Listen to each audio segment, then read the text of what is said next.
I'm going to continue to fail at stuff, right? It's the most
and now.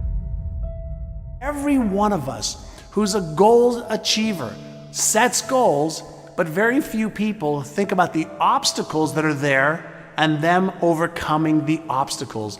And in order to become an amazing goal achiever, you have to accept the fact that there will be obstacles, but you also have to prime your brain to recognize the obstacles and to teach it that you can overcome it. And you can do that in your mind first, and you back it up with a plan, and guess what? You will start to become a goal achiever instead of just somebody who sets a goal. If you don't like the way your career is or your business is, change it. If you don't like your body, change it. You don't like your relationship, change you first, because if you change it, you'll bring you to the next one. Maybe it's time to change it too, but change yourself first. If you want to change anything in your life, you have the choice. So there is no right or wrong. I just want to make you aware in this breakthrough session that everything in our life changes the moment we make a decision. And I mean a real decision. A decision is when you cut off any other possibility and you commit to something with everything you've got and you take action. But the big decisions start with little decisions like, what am I going to focus on? Because whatever you focus on, you're going to feel. So instead of sitting in that job for the next 10 years, go do your thing. You've got plenty and plenty of time. People want to know how to stop the laziness, and they want to know how to stop the procrastination. They have some idea in their head, you know, some kind of a vision of what they want to do. But they don't know where to start. They don't know where to start it, you know? They don't know where to start. Where do I start? And when's the best time to start? And I have a very simple answer for that. Here